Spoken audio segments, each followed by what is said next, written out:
Hello à tous, bienvenue sur C0. Aujourd'hui, on va parler de Book of Meme. C'est un véritable phénomène. Il est rentré dans le top 100 avec un x5, c'est assez violent. Mais il faut vraiment s'interroger autour, car c'est quand même de la folie pure ce qui se passe avec les mêmes coins. On pensait que c'était fini, puis finalement, c'est pas fini. Il y en a un nouveau, etc., etc. Bref, on va analyser tout ça, puisque je pense que sérieusement, ça mérite une véritable analyse de notre part. Le sujet t'intéresse, j'imagine évidemment que ça t'intéresse puisque tu es investisseur dans l'univers des crypto-monnaies, j'imagine puisque tu es sur cette chaîne, et ben on y va, let's go!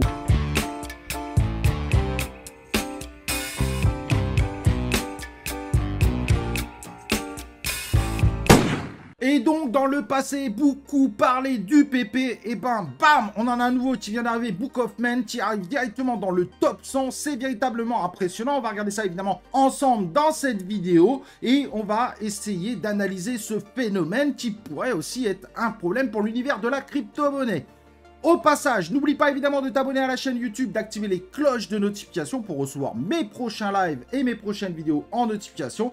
Et évidemment, n'oublie pas le like qui va permettre tout simplement de soutenir cette chaîne. Et ça, c'est très important. N'oublie pas que C0, c'est 100% crypto, 100% fun, 100% non bullshit, pas de lien d'affiliation, pas de projet qui paye cette vidéo. On est 100% objectif, contrairement à la plupart des chaînes qui vous vendent en réalité plein de choses cachées. Donc on va parler du Book of Meme, qui est un véritable phénomène de ces dernières 24 heures. Bam, qui arrive dans le top 100 en faisant une grosse folie, puisqu'on a un x5 pour ceux qui étaient dedans. C'est une véritable folie qui du coup nous vole complètement la vedette dans le top 100 du Crypto Bubble. C'est véritablement impressionnant. Avec évidemment une courbe qui a de quoi faire rougir énormément de monde avec ses 2,3 centimes. Et évidemment, beaucoup vont se dire, mais est-ce qu'il pourrait pas aller à 1 $? C'est la fameuse question, la question qui nous amènerait à 50 milliards de market cap. Ça paraît dingue, mais maintenant dans le monde de la crypto-monnaie, on se méfie de tout. Je n'y crois pas personnellement,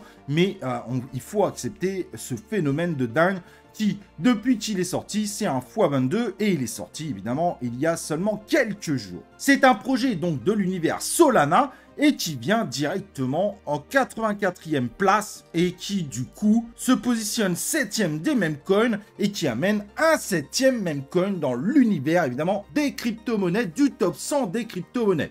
C'est une véritable dinguerie et il s'apprête à essayer de dépasser le bonk, c'est complètement fou. On voit bien qu'il y a des phénomènes de malades qui se passent dans l'univers de la crypto-monnaie. Est-ce une bonne chose évidemment d'avoir ce type de projet explosé? Avoir un 7e même coin dans le top 100 avant le 8e, ce qui fait quand même 7% finalement des coins qui sont dans le top 100 sont des mêmes coins confirmés. Ça veut dire qu'il n'y a pas de projet réel derrière, à part peut-être Shiba Inu, certains mettront des projets avec Shibarium, mais on va laisser ça de côté. Ça laisse évidemment une grosse dinguerie, et c'est pas tout quand on voit les plus grosses recherches, par exemple sur CoinMarketCap. Il y a le App with Hat qui faisait des beaux résultats, qui est deuxième plus grosse recherche, PP troisième plus grosse, le Bonk 2.0, le Dog with Hat, et seul le SEI, projet ultra sérieux, arrive à entrer dans ce top. Mais avant lui, c'est 5 meme coins qui sont mis en avant. Donc la folie des meme coins continue, c'est assez incroyable, et c'est principalement d'ailleurs des mêmes coins du côté de Solana. On voit bien que la blockchain Solana est en train de faire péter là-dessus, puisque AppWithAtt, ici, on en avait parlé évidemment dans certains lives, est également un même coin du côté de Solana. Si on regarde le Bonk 2.0, c'est également un même coin du côté de Solana, mais beaucoup plus bas, puisque lui n'a que 7 millions de market cap, mais tout est possible maintenant dans l'univers de la crypto-monnaie. Et le DogWithAtt est également, qui lui aujourd'hui est dans le top 50 carrément, et également un token du côté de Solana. Donc on voit que la folie des meme coins continue, mais on commence à voir des passages des uns aux autres, et ça va être intéressant.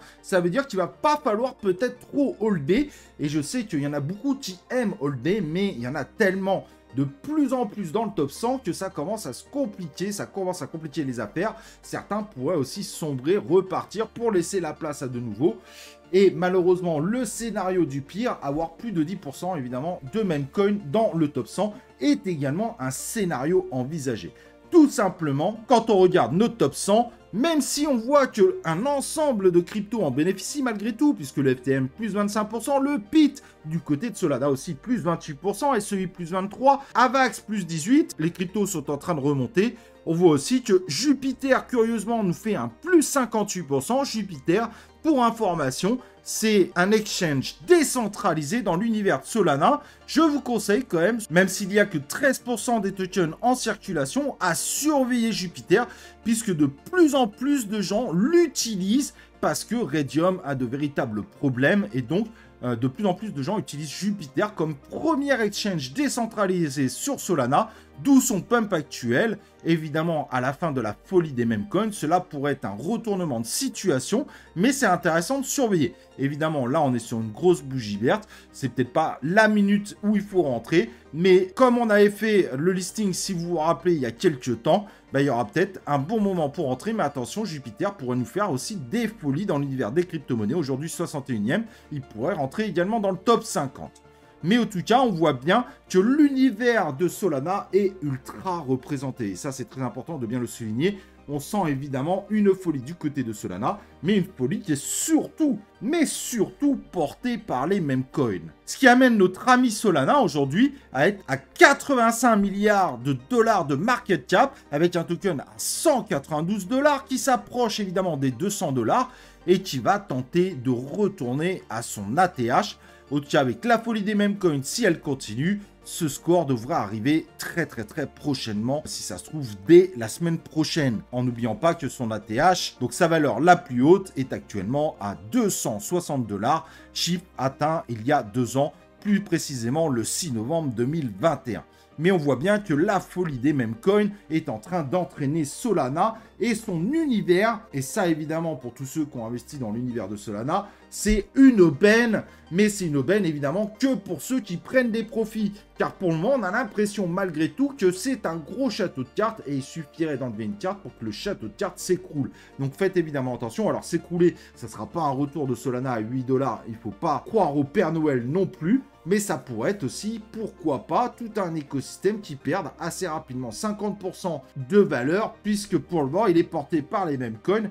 Bien que ce phénomène meme coin, même si on l'a connu plus ou moins, on peut le voir par exemple avec le Wojak au mois de mai 2023, mais on a vu qu'à ce moment-là, évidemment, les tokens se sont totalement écroulés. Et là, sur le coup, comme Solana est sacrément porté par les meme coins, ça pourrait être aussi une grosse baisse du Solana, un bon retour en arrière. Donc pour tous ceux qui me disent, est-ce que ça vaut le coup là de rentrer maintenant dans Solana? Est-ce qu'il peut faire mieux? Bah oui, mais regardez sa courbe, c'est une courbe exponentielle. Donc ça vaut peut-être le coup d'attendre finalement. Là, malheureusement, le train est déjà parti assez violemment. Il suffit même de regarder sur 7 jours. Ça vaut le coup peut-être d'attendre. Il vaut mieux louper un train que de rentrer en mode FOMO. Malheureusement, je dirais non. Même s'il peut monter à son ATH, le problème après, c'est que ceux qui FOMO en général sont des gens qui ne récupèrent pas de profit. Pourquoi ne pas attendre un éventuel correctif ou tout simplement attendre une autre hype? Mais c'est sûr que c'est pas forcément le moment de rentrer dedans. Et moi, je pourrais te dire, rentre dedans, rentrez tous dedans dans le Solana. Moi, j'en ai plein des tokens dans l'univers de Solana, dont du Solana. Donc, je me ferai un billet à vous dire ça. Mais l'objectif, il n'est pas là. C'est que même si ça continue de monter, malheureusement, là, on est sur des courbes exponentielles. Ça vaut pas le coup. La commu, avant tout. Moi, c'est bon. Dans tous les cas, je me ferai des billets. Vous inquiétez pas pour moi. Et pour tous ceux qui me demandent, est-ce qu'il faut rentrer dans le boom? Je vous dirais, malheureusement, c'est très difficile à dire. Oui, il peut monter, mais il est déjà à 1,2 milliard de market cap. Est-ce qu'il va monter à 3-4 milliards? Peut-être. Mais voilà, c'est du pari, c'est du loto. On est sur des grosses bougies vertes. N'oubliez pas que depuis 24 heures, il a fait x4. Donc, il y a quand même possibilité aussi d'un correctif. C'est vrai qu'il est plutôt assez partout, puisqu'on le retrouve sur Raydium. Raydium, c'est évidemment la partie décentralisée avec Orca, avec Jupiter, mais on le retrouve aussi sur des exchanges centralisés comme Get, KuCoin, HTX, BingX, MEXC, Bitgate, Bitmart, etc., etc. On pourrait peut-être le voir de façon surprenante arriver sur Binance comme il l'avait fait sur PP, mais on n'a aucune garantie évidemment de ça. Mais c'est clair que pour le moment, les chiffres sont complètement fous, complètement incroyables, mais évidemment correctif possible. Donc, rentrer maintenant sur ce type de token, évidemment, c'est extrêmement risqué. Et évidemment, j'espère que vous l'avez compris, investir dans l'univers des meme coins est un investissement à très haut risque. Tous les tokens que j'ai dit aujourd'hui, c'est à vous de savoir si vous voulez prendre des risques ou pas, mais vous n'êtes pas dans des investissements long terme, des investissements viables, parce qu'on sait pertinemment que ça peut s'écrouler à tout moment. On voit bien qu'il y a une bulle énorme autour des meme coins. Donc, n'oubliez pas évidemment que c'est des investissements à très haut risque. Vous prenez vos propres responsabilités. Maintenant, ce qui me fait peur évidemment avec tout ça, c'est que finalement, même si ça entraîne une partie quand même de nos altcoins, bah, j'ai l'impression que malheureusement, ils sont en train de manger toute une partie du market cap des liquidités qui sont données évidemment au projet. Maintenant, on pourrait se dire, et si maintenant, la prochaine alt season, ce sont les gens qui sortent des mêmes, qui n'arrivent plus à faire des résultats, et qui finissent par aller dans les alts, et ce qui ferait pump violemment un certain nombre d'alts. Et c'est évidemment un scénario qu'on pourrait surveiller intégralement, puisque les liquidités, il y en a bien qui arrivent sur le marché, il n'y a pas de problème là-dessus. Même si le total 2 est en grande baisse, on voit quand même qu'il avait bien monté dernièrement, mais c'est vrai que quand on voit les hausses des mêmes coins, alors que le total 2 est en baisse, il y a quand même des questions à se poser. On est quand même sur une période pas forcément très positive pour les alts, alors que les mêmes coins cartonnent. Et ça, c'est quand même inquiétant. Alors, quand je dis cartonne, attention, on voit bien quand même que là, ce sont des mouvements d'humeur. Tous les mêmes coins ne font pas des bons résultats depuis 24 heures. Dogecoin, moins 0,40, ça va, mais le PP, il fait quand même quasiment un moins 7, moins 6 pour Dogwifat, Flotti, moins 6, le Bonch, moins 1. Évidemment, le Boom, c'est extraordinaire puisqu'il nous fait un plus 356%, mais vous voyez bien que tous les mêmes coins ne sont pas en train de faire des folies. On voit bien qu'il y en a qui montent et il y en a beaucoup qui descendent. Donc évidemment, peut-être le ralentissement est toujours en mode confirmation, mais peut-être que maintenant on commence à avoir un nouveau phénomène, des gens qui sortent des mêmes coins qui sont ultra capitalisés pour aller dans les mêmes coins qui ne le sont pas, pour se faire un billet et pour ensuite repartir sur un autre même coin. C'est peut-être un nouveau phénomène qui est en train de se passer, en espérant qu'à un moment ce phénomène ira plutôt du côté des altcoins. Parce que forcément, cette même coin dans le top 100, ça nous embête un petit peu, puisque ça se trouve, demain, on va avoir 8%, etc. Ça va monter, et forcément, ce sont des liquidités récupérées pour nos projets.